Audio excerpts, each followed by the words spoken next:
예, 시편 81편 1절로 봉독하겠습니다. 우리의 능력이 되시는 하나님을 향하여 기쁘게 노래하며 야곱의 하나님을 향하여 즐거이 소리칠지어다. 실을 읊으며 소고를 치고 아름다운 수금의 비파를 아우를지어다. 초하루와 보름과 우리의 명절에 나팔을 불지어다. 이는 이스라엘의 율례요 야곱의 하나님의 규례로다. 하나님이 애굽 땅을 치러 나아가시던 때에 요셉 족속 중에 이를 증거로 세우셨도다. 거기서 내가 알지 못하던 말씀을 들었나니 이르시되 내가 그의 어깨에서 짐을 벗기고 그의 손에서 광주를 놓게 하였도다. 내가 고난 중에 부르짖음에 내가 너를 건졌고 우레소리의 은밀한 곳에서 내게 응답하며 무리바 물가에서 너를 시험하였도다. 셀라. 아멘.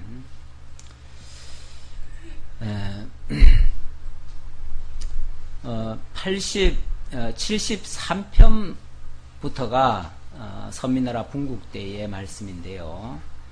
먼저는 공의에 대한 강구시를 85편까지 이어서 설명을 하고 있습니다. 공의에 대한 강구시는 하나님께서 보호해 주시기를 강구하는 내용, 그리고 과거의 역사를 회고하면서 강구하는 내용, 그리고 굉장히 어려운 상황 속에서 구원을 소망하면서 강구하는 내용, 이렇게 구분이 되어집니다. 오늘 내용은 그런 어려운 상황 속에서 구원을 호소하는, 소망을 가지고 강구하는 그런 내용이 되겠는데요. 오늘 81편의 내용은 바로 애굽에서 벗어나게 하신 하나님을 찬송하면서 구원을 강구하는 내용이 되겠습니다. 우리의 능력이 되시는 하나님을 향하여 기쁘게 노래한다. 능력이 되시는, 그러니까 하나님께서 구원하실 때에 능력을 발휘해 주셨죠. 그 하나님을 기억하면서 그 하나님이 어떤 하나님이냐면은 바로 야곱의 하나님이다, 이렇게 얘기를 합니다. 야곱의 하나님이란 말은 야곱에게 약속하신 하나님, 그 얘기죠. 일찍이 하나님께서 아브라함과 이삭과 야곱에게 언약을 하셨습니다. 그리고 약속대로 이스라엘 백성들을 애굽 땅에서 인도해 내셨습니다. 그 하나님, 그때에 하나님의 능력이 나타났거든요. 그래서 능력의 하나님이라고도 표현하고 야곱의 하나님이라고도 표현을 합니다. 그 하나님을 기억하면 현재 어려운 문제도 넉넉히 극복해낼 수 있는 그런 어떤 힘의 원동력이 나타나죠. 자, 그 하나님을 기억하면 실을 읊으며 소고를 치고 아름다운 수금의 비파를 아우를지어다, 이렇게 찬양할 수 있다, 그 말이죠. 이건 찬양의 그런 내용들을 쭉 얘기하는 거예요. 초하루와 보름과 우리의 명절에 나팔을 불지어다. 나팔을 분다는 말은 어떻게 보면 잔치 같은 그런 절기, 초하루, 안식일, 이런 것들을 하나님께서 애굽 땅에서 구원의 내심으로 그 역사를 보여주셨습니다. 그리고 월삭과 절일을 만들어 가지고 율례와 규례를 따라서 지키게 하셨습니다. 이는 이스라엘의 율례요 하나님의 야곱의 하나님의 규례로다. 하나님이 율례를 만드시고 규례를 정하신 것도 결국 이렇게 하시려고 그렇게 하셨다. 그 규례대로 되어진 일들이다, 그 말이죠. 그 율례와 규례를 이런 목적으로 주셨다는 이야기예요. 하나님이 애굽 땅을 치러 나가시던 때에 요셉 족속 중에 이를 증거로 세우셨다다. 그때 하나님께서 요셉 족속을 앞세워 가지고 증거로 이렇게 말씀을 하셨는데, 거기서 내가 알지 못하던 말씀을 들었나니, 그때 들은 말씀이 바로 이 말씀이다, 그 얘기예요. 그때 무슨 말씀을 하나님이 약속하셨는가? 이르시되 내가 그의 어깨에서 짐을 벗기고 그의 손에서 광주를 놓게 하였도다. 한마디로 해방이죠, 해방. 하나님께서 애굽 땅에서 종되었던 자들을 해방을 시켜주셨습니다. 자유케 하셨습니다. 그렇게 약속을 하셨는데 약속대로 그렇게 하셨다, 그 얘기예요. 요셉 족속에게 그렇게 했다 그랬는데 하나님께서 요셉 족속 중에 한 목자를 세워서 이스라엘 백성들을 인도하겠다라고 말씀하신 바가 있습니다. 그게 창세기 49장에 보면 12아들들에게 약속할 때 요셉 지파에서 목자가 날 거를 얘기했어요. 그러더니 요셉 지파에서 여호수아가 나왔죠. 그 여호수아가 자기 백성들을 그 엄청난 환란과 그 역경 속을 다 뚫고 40년 광야 생활을 마치고 그리고 약속의 땅 가나안으로 인도해냈습니다. 그렇게 된 것을 그게 결국은 이 약속의 말씀대로 이루어졌다는 거죠. 이르시되 내가 그의 어깨에서 짐을 벗기고 그의 손에서 강주를 놓게 하였도다. 이런 약속을 이루셨다. 그래서 약속의 땅 가나안에 들어가 가지고 이제 자유민이 됐습니다. 자유민.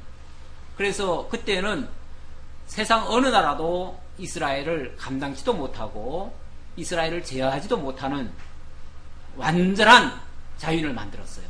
그리고 하나님께서도 내가 이렇게 너희를 자유케 했으니 누구도 너희를 억압하지 못하도록 하겠다. 그리고 너희들도 절대 종로로 타지 못하도록 그렇게 신신당부를 했죠. 바로 그런 말씀을 근거로 가지고 이야기합니다. 내가 고난 중에 부르짖음에 내가 너를 건졌고 우레소리의 은밀한 곳에서 내가 응답하며 무리바 물가에서 너를 시험하였도다. 셀라. 그러는 과정에서 하나님은 여러 가지 연단과 시험을 거쳤습니다. 무리바 물가, 다시 말하면 40년간의 광야 생활 속에서도 그렇게 했고요. 그 뒤에도 사실은 가나안 땅에 들어가서도 얼마나 많은 연단이 있었습니까? 그래서 하나님께 울부짖으면 하나님께서 사사를 보내가지고 그때그때 해방시켜 주시는 그런 역사를 계속 반복을 했지요. 그런 것을 염두에 두고 이해를 하시면 되겠습니다. 내 백성이여, 8절부터는 조금 바뀌죠. 내 백성이여, 내가 네게 증언하리라. 이스라엘이여, 네게 듣기를 원하노라.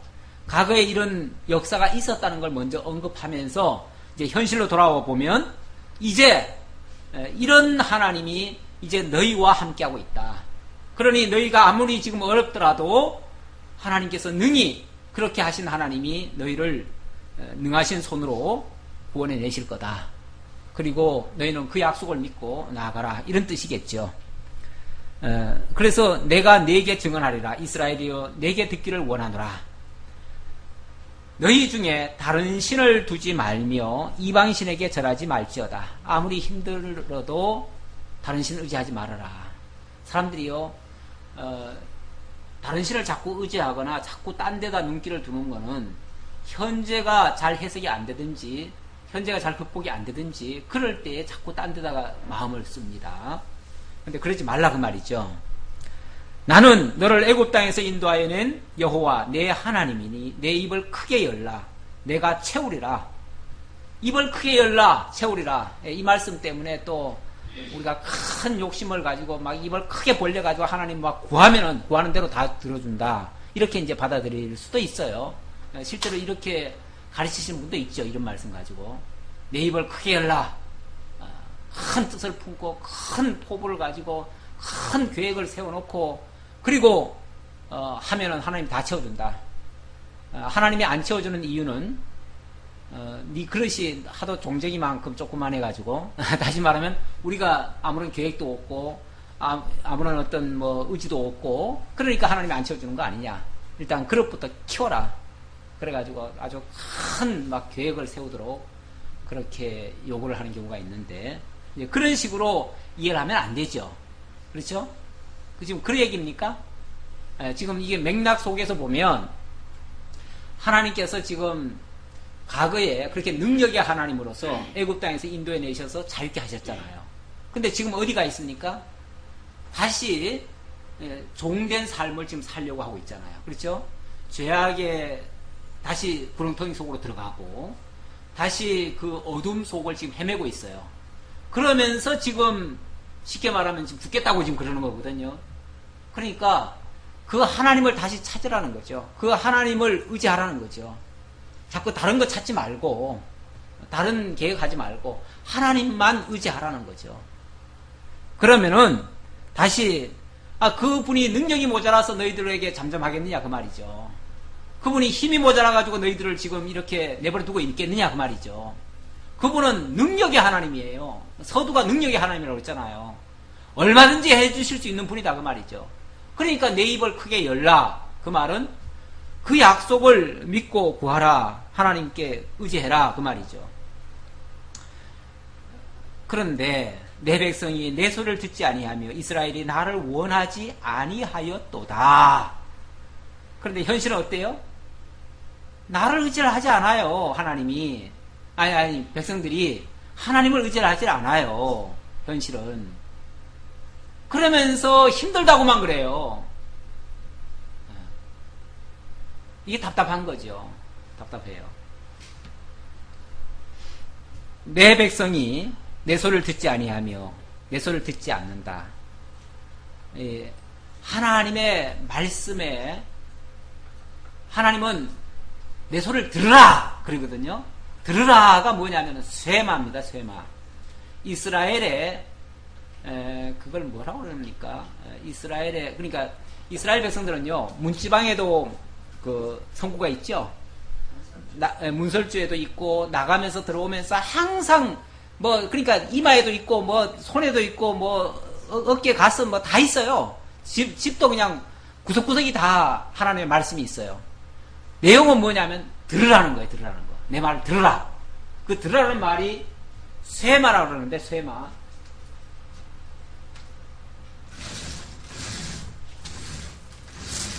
중요한 건 아니지만 내가 오늘 아침에 좀 쓸까 하고 이렇게 치웠다가 안 썼는데 끝나고 나니까 아이 쓸걸 그래서 후회하지 않으려고 이제 칠방 걸었습니다. 쓸 거는 별로 없어요. 그렇지만 이게 쉰자입니다. 쉰. 사실은 여기 뭐 꼬리는 안 붙을 수도 있는데 꼬리 붙어도 괜찮고요. 이게 쉰입니다. 쉰. 쇠마. 쇠마. 영어 알파벳으로 말하면은 이게 아마 S일 거예요. S에 해당될 거예요. 그런데 이게 이제 쇠마라고 하는 글자에서 나온 단어고요.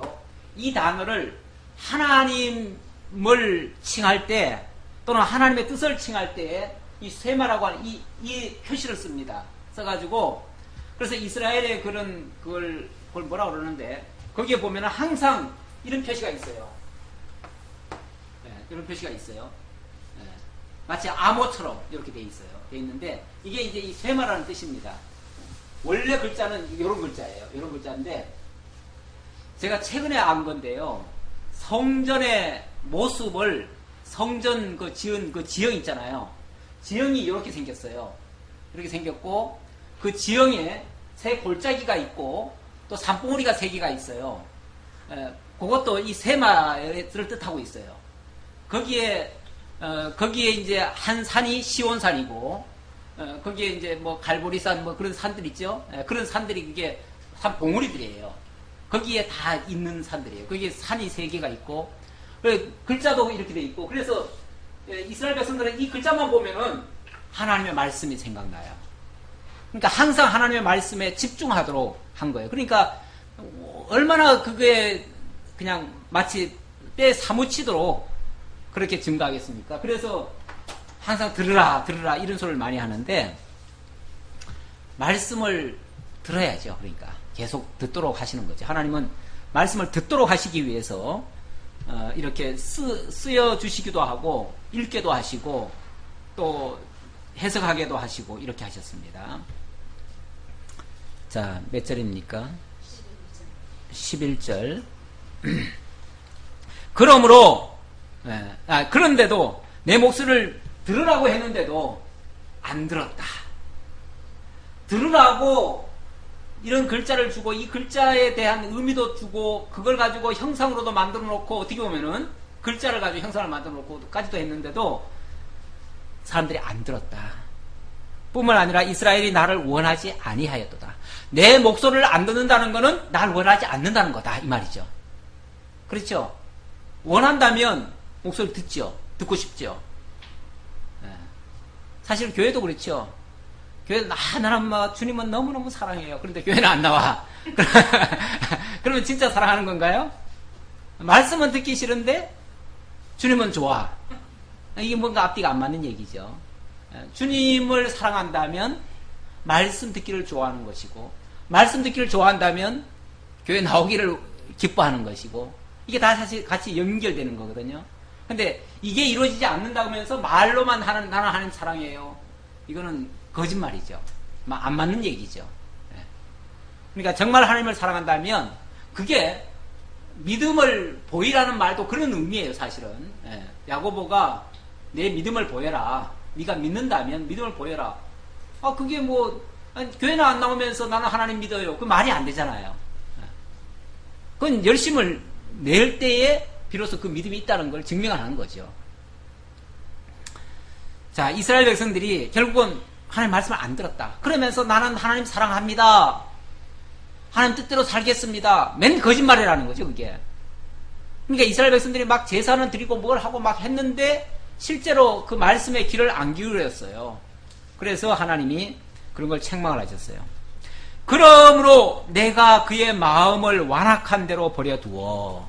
이게 완악한 마음이거든요.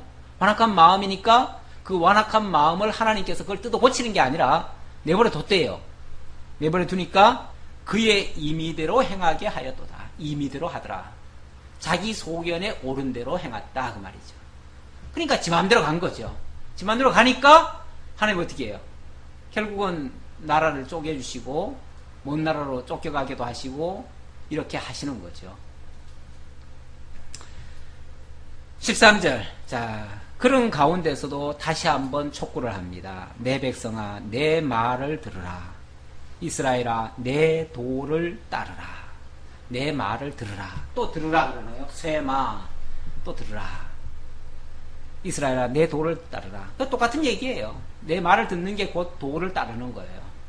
그리하면 내가 속히 그들의 원수를 누르고 내 손을 돌려 그들의 대적을 치리니 그러면은 그 포로 잡힌 곳에서 하나님 다시 돌아오게 하시겠다. 원수를 누르고 하시겠다. 결국은 말씀을 안 들으니까 하나님께서 대적으로 하여금 그렇게 하게 하신 것이다. 이 얘기죠. 여호와를 미워하는 자는 그에게 복종하는 채 할지라도 그들의 시대는 영원히 계속되리라. 여호와를 미워하는 자는 그에게 복종하는 채 할지라도 이 참 말이 그렇잖아요. 복종하는 채 한다. 그러니까 진짜 하나님을 사랑하는 게 아니죠. 복종하는 채 하는 거는. 그러니까 말로만 하나님 사랑해요 사랑해요 하는 거는 진짜 사랑하는 게 아니라는 거죠. 그거는 사랑하는 게 아니니까 여호와를 미워하는 모습이 있죠. 그게. 또 기름진 밀을 그들에게 먹이며 반석에서 나오는 꿀로 너를 만족하게 하리라 하셨도다. 하지만 하나님께서 다시 그 말씀을 듣게 되면 하나님께서 기름진 밀을 그들에게 먹이며 반석에서 나오는 꿀로 만족하게 하겠다라고 약속하시는 말씀입니다. 결국 이런 어려운 상황 속에서 그것을 해결하는 방법은 다른 게 아니라 결국은 말씀으로 돌아오는 겁니다. 말씀으로 돌아와서 과거 애굽에서 인도해 내신 그 능력의 하나님을 믿고 의지하면서 그분을 따라갈 때에 결국은 바른 구원이 이루어질 것이라고 하는 그런 약속의 말씀이 되겠습니다. 자, 82편은 재판장들의 불의를 고하며 하나님의 공의의 판단을 강구하는 내용입니다. 재판장들의 불의, 세상 주권자들의 그런 불의한 모습을 고발하면서 하나님의 공의로운 판단이 있기를 강구하는 내용이다 그 말이죠. 사실 의인들이 억울한 일을 당하고 있다면 그것은 세상에 불의함이 있기 때문에 그렇습니다. 그러니까 그런 것들을 먼저 고발하지 않을 수가 없죠. 1절입니다. 하나님은 신들의 모임 가운데에 서시며 하나님은 그들 가운데 재판하시느니라. 항상 그 1절에 나오는 단어들은요, 것들은요, 문장들은 대부분 어떻게 보면 선 같은 얘기예요. 선언 같은 얘기예요. 하나님 어떤 분이냐? 아까는 능력의 하나님이다 그랬어요. 이번에는 하나님은 신들의 모임 가운데 서신 분이다. 신들의 모임 가운데 왜 섰겠어요? 사회 보려고 서셨죠. 그러니까 제일 으뜸이라는 거죠. 제일 앞에 서신 분이다. 그걸 이제 우리식 표현이라면 모든 신들 중에 신이다. 또 다른 표현으로 말하면은 왕들 중에 왕이다. 재판장 중에 재판장이다. 그런 얘기죠. 우리 보통 왜 왕중 왕 그런 얘기 하잖아요. 우리 주님이 바로 가장 앞서신 그런 분이시다. 그 얘기죠. 그러면서 하나님은 그들 가운데에서 재판하시느니라. 그렇다고 해가지고 다른 신들을 인정한다는 얘기가 아니고요. 이 세상에 신이라 일컬어지는 모든 것들을 다 재판하실 수 있는 분, 그것들을 다 통솔하고 그것들을 당신 주권대로 처결하시는 분, 그런 분이에요. 그러니까 사실은 비교하기 위해서 뭐 신들 중에 신이다 이게 아니고, 세상은 그런 것들이 대단한 존재로 생각하지만 그런 것들은 별거 아닌 것처럼 하나님은 이렇게 위대하신 분이시다 그 말이죠. 그 중에서도 으뜸이신 분이시다. 뿐만 아니라 으뜸일 정도가 아니라 그냥 그것들을 다 다스리시는 분이시다 그 말이죠. 그러니까 하나님의 더 위대하심을 극명하게 표현하느라고 그렇게 얘기를 해요. 왜? 세상에 지금 사람들이 지금 당신의 백성들이 쉽게 말하면 세상에 의해서, 불의한 세상에 의해서 불공평한 그런 판단을 지금 받고 있거든요. 억울한 일을 당하고 있고, 정말 누명 같은 걸 쓰고 있고, 가난하면서도 비참한 상황에 이렇게 빠져 있거든요. 그런 사람들이 늘 사모하는 게 뭐겠어요? 억울한 일을 안 당하는 거죠. 억울한 일을 안 당하려면 공의로운 판단이 있어야죠. 그렇잖아요? 뭐 억지로 우리 편만 들어달라는 얘기가 아니에요. 사실은 내 편을 안 들어주기 때문에 억울한 게 아니고요. 공정한 대접 못 받을 때가 제일 억울하잖아요. 그렇죠? 아이들도 그렇죠. 아이들도 내가 잘못해가지고 야단 맞는 건 괜찮아요. 그러나 상대방하고 또 잘못된 사람들과 비교해가면서 나를 거기서 비하했을 때, 이럴 때는 못 견디잖아요. 그렇죠? 예. 이건 불공정한 대접을 받는다고 생각하는 거죠. 마찬가지예요. 우리 의인들도요. 우리가 죄 져가지고 당하는 건 달게 받아요. 그런데 때로는 막 그 불공정한, 불공평한 그런 판단과 그런 대접을 받으면은 견디기 힘든 거죠. 그럴 때 공의로우신 하나님의 그 공의로운 판단이 있기를 원하는 건 당연한 거죠. 자, 그런 상황에서, 그러니까 앞에서 하나님이 모든 신들 중에 신이며 모든 재판장들 중에서 재판하신다는 말은 그분이 공의로운 판단을 해 주실 수 있는 분이다. 그러니 내가 지금 억울한 일을 당해도 그분이 그 모든 것을 다 처결하실 거다 그 말이죠.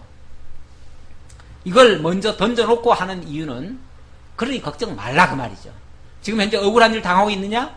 불공평한 판단을 받고 있느냐? 지금 어떤 누명을 쓰고 있느냐?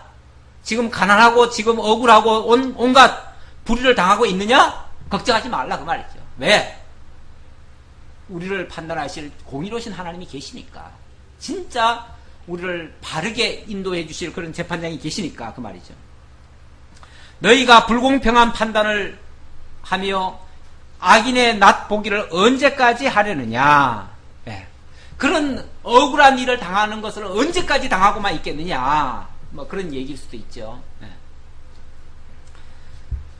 3절, 가난한 자와 고아를 위하여 판단하며 곤란한 자와 빈궁한 자에게 공의를 베풀지며 가난한 자와 궁핍한 자를 구원하며 악인들의 손에서 건질지니라 하시는도다. 이게 하나님의 뜻이거든요. 하나님은 애굽 땅 종되었던 집에서 그 가난하고 고아와 가부와 정말 불쌍한 그런 존재 같았던 이스라엘 백성들을 건져내셔서 자유롭게 살도록 하셨어요.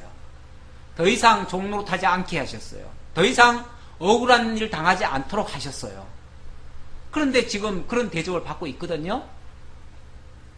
그러니까 그게 하나님의 뜻이 아니라는 거죠.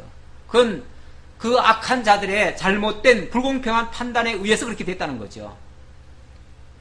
그러면서 하나님의 근본 뜻이 무엇인가를 알려주면서 지금 현재 너희들이 당하고 있는 거는 잘못되고 있다. 그거는 잘못된 불공평한 자들의 잘못된 판단이다 그 말이죠. 그들은 알지도 못하고 깨닫지도 못하며, 알지도 못하고 깨닫지도 못한다. 누가? 어떻게 보면 세상의 권세자들, 하나님을 알지 못하는 권세자들, 그들에 의해서 지금 하나님의 백성들이 불공평한 지금 판단을 받고 있거든요. 그들은 사실은 알지도 못하고 깨닫지도 못하는 자들이다. 흑암 중에 왕래하니 땅의 모든 터가 흔들리도다. 흑암 중에 왕래하는 자들이다.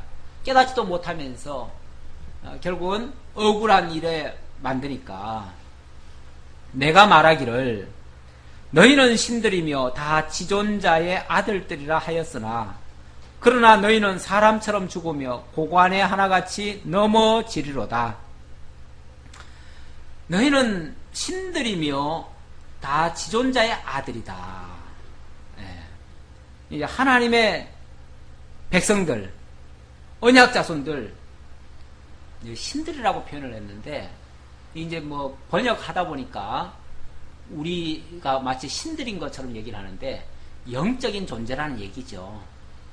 이게 이제 저기도 사도행전에도 이 말씀을 그대로 인용한 부분이 있죠.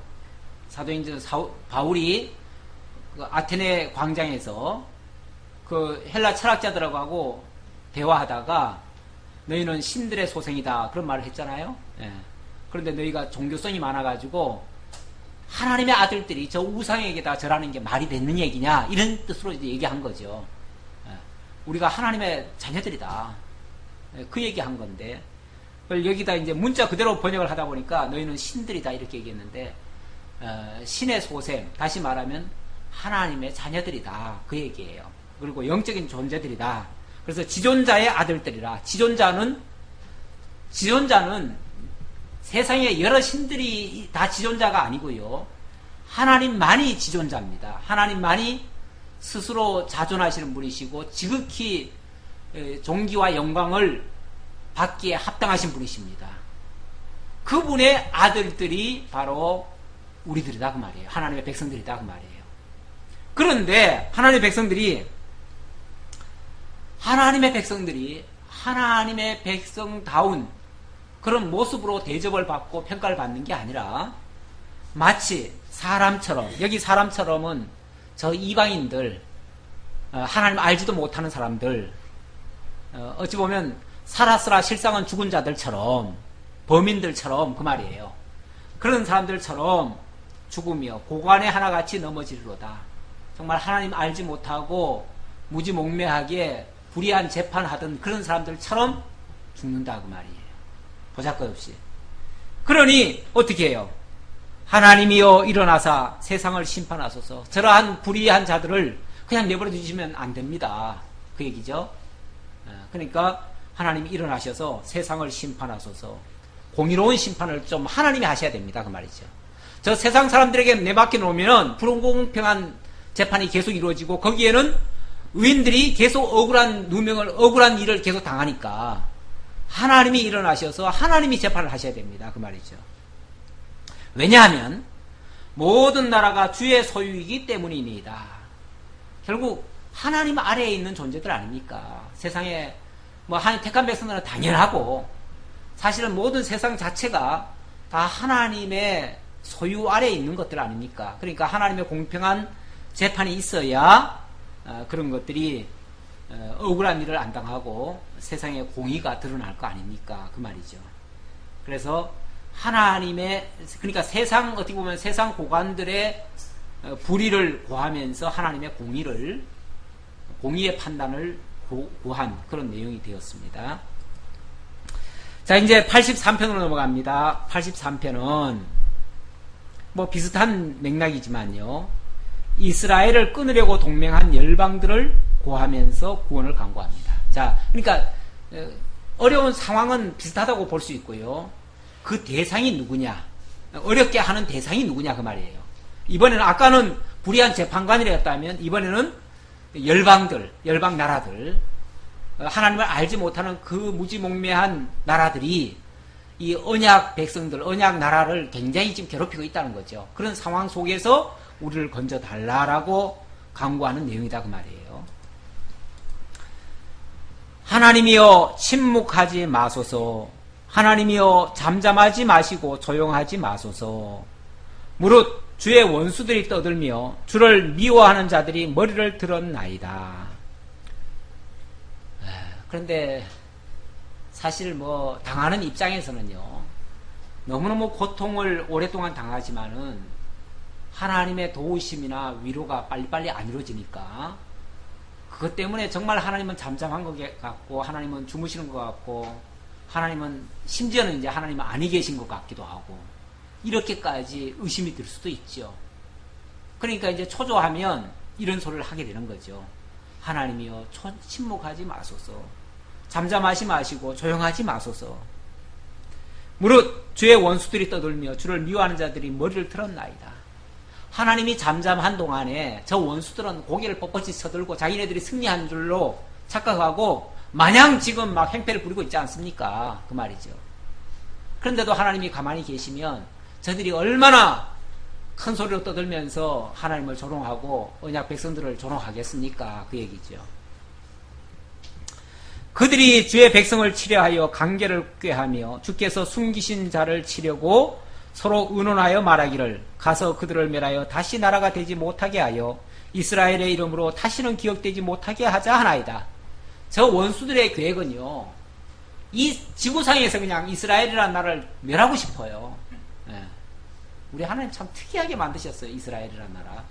우리 아까 사세에서도 이스라엘 얘기 잠깐 했지만 이스라엘은 지리적 구조도요, 정말 아주 특이해요. 이스라엘이라고 하는 한 나라를 중심으로 해가지고 위아래에 강대국을 세워놓고요, 주변에 뺑뺑 돌아가면서 그 정말 해방꾼들을 심어놨어요. 그것도 어찌 보면 아브라함 때 그 형제라 일컬어지던 사람들을 다 원수들을 만들어가지고 그 옆에다 배치시켜 놨잖아요. 그래가지고 그 악한 자들의 조종을 받아가지고 그들이 그냥 옆에서 계속, 속된 표현으로 말하면 깐죽거리고 계속 괴롭히죠. 자극을 주죠. 그러니까 얼마나 고통스러운지 몰라요. 이거는 차라리 원수들하고 직접 맞대응해가지고 싸우는 것보다도 더 힘들죠, 사실은. 네. 이렇게 온통 둘러싸여가지고 한 나라를 대적하고 지구상에서 멸하려고 얼마나 사실은 공작도 많이 하고 계획도 많이 세우고 또 거기다가 강대국들 끌어들여다가 그렇게 했는지 몰라요. 이게 역사가 그래요, 역사가. 그러니까 옛날에만 그런 게 아니고요. 사실은 지금도 그래요, 지금도. 제1차 대전, 2차 대전 중에도 어떤 면에서 이스라엘을 멸하기 위한 작전일 수도 있어요, 그게. 세계가 온통 전쟁터에 끼어들었잖아요. 근데 그 중에 가장 큰 타겟은 유대인들이에요. 유대인들을 그래서 막 지구상에서 멸하려고까지 했어요.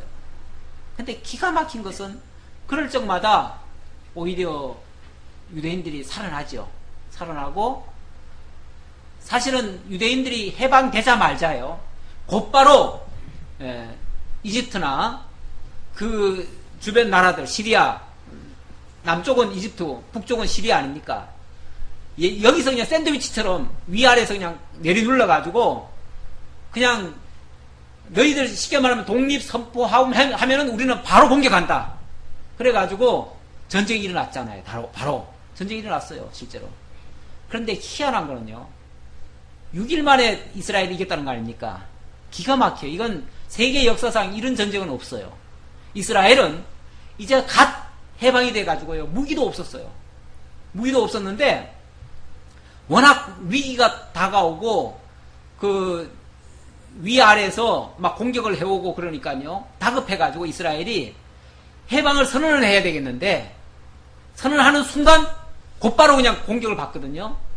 그러니까 독립을 시켜준, 쉽게 말하면 영국, 그것도 뭐 마지못해 한 거죠. 마지못해 시켜준 거죠. 독립해준 거기다가 요청을 했어요. 우리한테 무기를 좀 달라. 우리가 어떻게 좀 시간을 좀 벌 수 있도록 좀 해달라 그랬는데 뭐라고 그랬냐면, 답장이 뭐라고 왔냐면, 너희들이 뺏어서 싸워라. 무기를 뺏어서 싸우라는 거예요. 왜냐하면 국제적으로 도와줄 수가 없다는 거예요. 그렇죠, 아기야. 어떻게 도와주겠어요. 그러니까 결국은 없는 무기 가지고요 싸우려니까 정말 무리한 공격을 했지요. 그래서 선제 공격을 해버렸어요. 선제 공격을 하는데 비행기가 높이 뜨면은 그 레이더에 걸려가지고 바로 그냥 다 차단이 돼요. 그러니까 아주 지중해로 이렇게 날아가지고요, 바다로 날으니까 모르잖아요. 날아가지고 막 바다 위 바로 여기쯤으로 이렇게 날아가지고 가가지고 그냥 공격을 해버려요. 그 비행장을 다 폭발시켜버려요. 그러니까 이집트에서는요, 전쟁을 이제 내일 이제 개시할 거다 그러는데 가보니까 비행장이 다 파괴가 되어버렸어요. 비행기 하나도 못 떴어요. 그리고는 그냥 쑥대밭을 내버린 거죠. 그리고는 바로 탱크로 막 밀고 들어가가지고 그것도 며칠 가야 될 길을 그냥 하루 만에 갔다 그러더라고요. 그런 식으로 해가지고 이쪽에서는 전쟁 이제 시작하려고 하는데 보니까 이쪽 벌써 적이 다 들어와 있어요. 그래가지고 꼼짝 못하고 이집트가 결국 항복한 꼴이 됐잖아요. 예. 그런 식이에요. 그러니까 이게 하나님이 거기에 결국은 함께 하신 모습이죠. 예. 이렇게 하나님이 저들을 붙들어 주셨는데 이렇게 원수들이 떠들며 미워하는 자들이 머리를 들었습니다. 하나님 어떻게 할까요? 예. 저들이 이스라엘의 이름으로 다시는 기억되지 못하게 하려고 이렇게 하고 있습니다. 어떻게 하시겠습니까? 그 말이죠. 5절. 그들이 한 마음으로 의논하고 주를 대적하여 서로 동맹하니. 한 마음으로. 희한하게요. 이스라엘을 대적으로 삼아가지고는 전부 다 마음이 똘똘 뭉쳐요. 중동 국가에 특히. 근데 뭐 1차, 2차 대전에는 중동뿐이 아니라 유럽까지도 다 이스라엘을 미워했었죠. 그래서 독일은 뭐 600만을 주겠다고 그러잖아요. 실제 뭐 통계가 됐는지 안 됐는지 몰라도 그렇게 자관 미워한 건 사실이에요. 근데 이스라엘이 흩어진 나라마다 다 그렇게 핍박이 있었어요. 자관 서로 공동의 적을 이스라엘로 삼은 거죠. 공동의 적으로. 곧 에돔의 장막과 이스마엘과 모압과 하가린이며 그발과 암몬과 아말렉이며 블레셋과 두로 사람이요 아수르도 그들과 연합하여 룻 자손의 도움이 되었나이다. 셀라. 사실은 이들이 다 한민족은 아니거든요. 다 제각각이에요. 제각각인데도 불구하고 이스라엘을 멸하자 하는 데는 다 뜻이 맞았어요.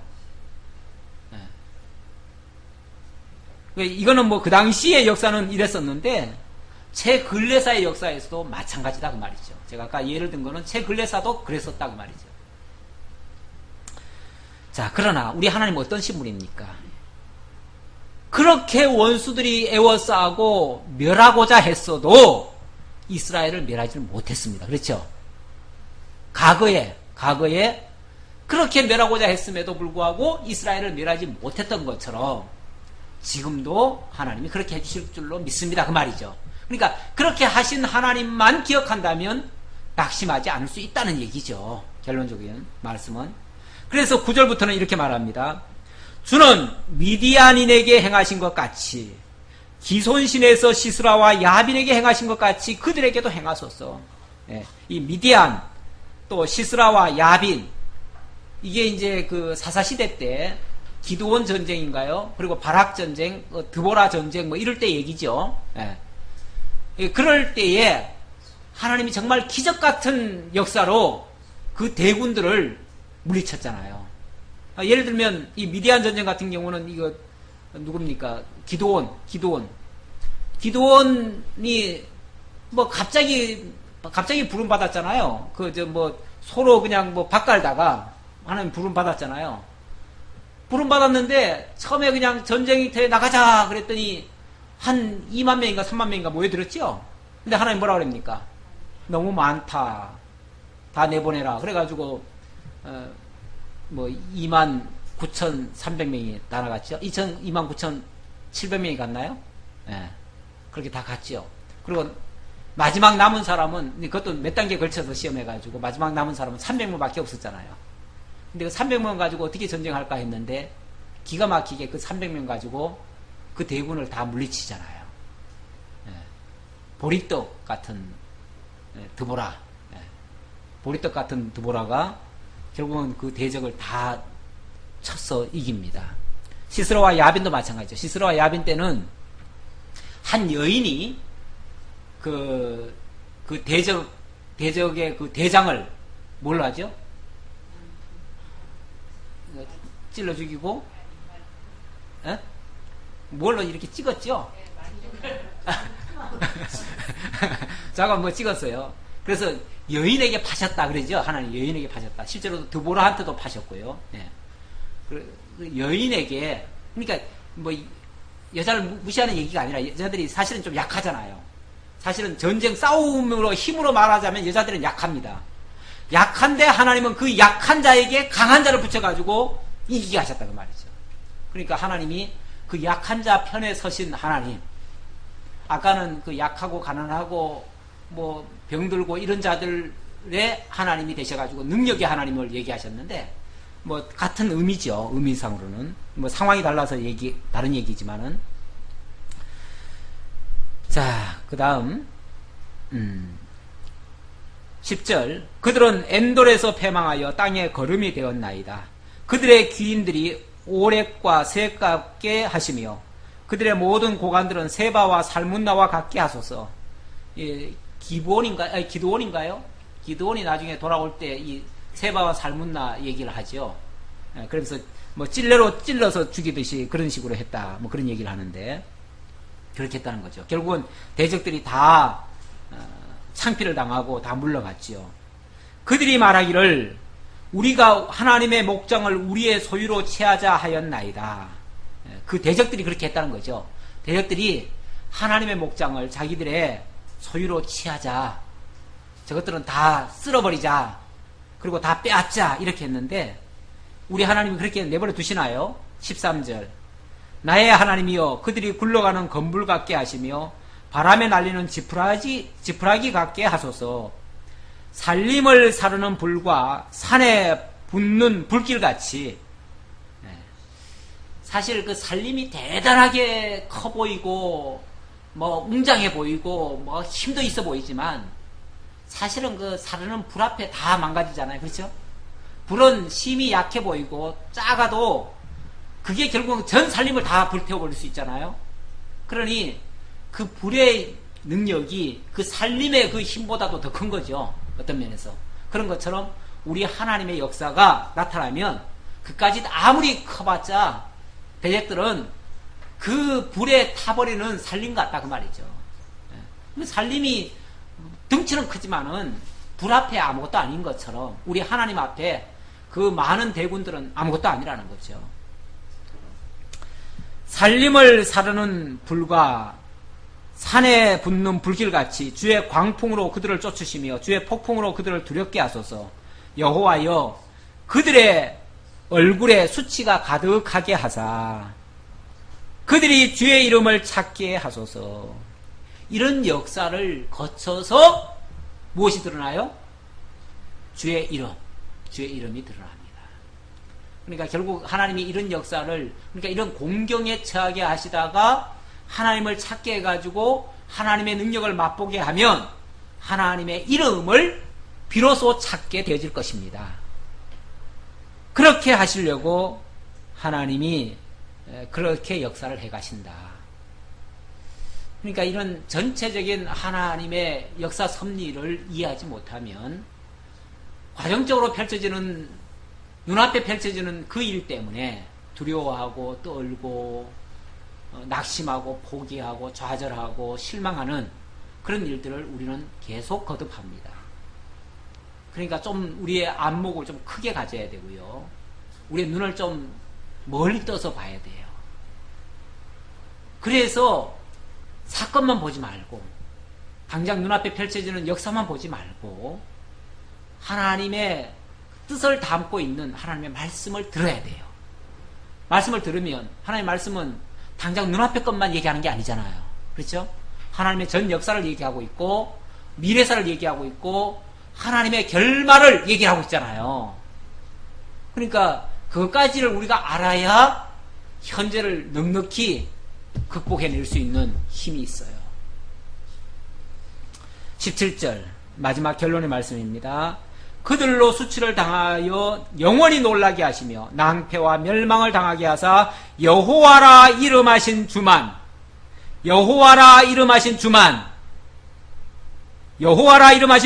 온 세계의 자존자로 알게 하소서. 지존자로 알게 하소서. 지존자란 말은 지극히 존귀하신 분이시다. 지극히 높으시고 지극히 강하시고 지극히 능력이 많으신 그분이시다. 그렇게 알게 하소서. 결국 이런 역사가 있어야 온 세계로 하여금 하나님이 여호와이심을 알게 되죠. 결국 하나님 여호와이심을 알게 하려고 하나님이 이렇게 역사하신다. 이거 알면 하나님 당신 능력 보이시려고 이런 역사 하시는구나. 이걸 통해서 당신이 영광을 받으시겠구나. 이렇게 생각하죠. 우리가 그러면 이제 해석을 할 때 그렇게 해석을 하게 되어지면 초조하고 불안한 게 아니라 이 결말이 어떻게 날까 기대가 되어지고 오히려 그걸 바라보면서 그렇게 하시는 하나님을 찬양하게 되어지겠죠. 우리들 입에서도. 그래서 현재도 잘 극복해낼 수가 있고 미래도 소망을 가질 수 있고 그런 아름다운 결말을 우리가 만나서 결국 하나님을 찬양하게 되어지겠죠. 하나님의 원수들은 우리 성도들만의 원수가 아닙니다. 우리들의 원수라고 생각하지 마시고 하나님의 원수예요. 그러니까 하나님이 갚아주실 거예요. 그렇죠?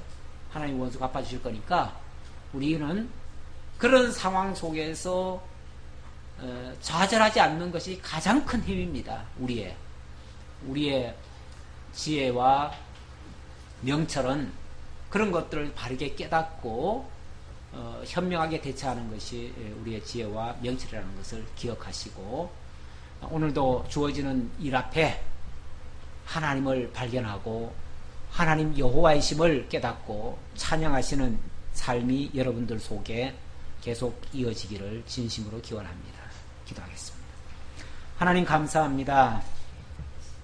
하나님의 역사는 언제 보아도 참으로 위대하고 크고 오묘하고 그래서 되어진 결과를 통해서 하나님이 지존자임을 알게 하시고 하나님이 여호와 되심을 믿게 하십니다. 이러한 믿음을 저희들이 간직하고 현실 속에서도 우리가 이해하지 못할 일을 당했어도 넉넉히 이 믿음 가지고 승리해낼 수 있는 저희 모두가 되게 하옵소서. 한 주간 동안도 하나님 은혜 중에 지켜주시길 간절히 바라오며 예수님의 이름으로 기도하옵나이다. 아멘.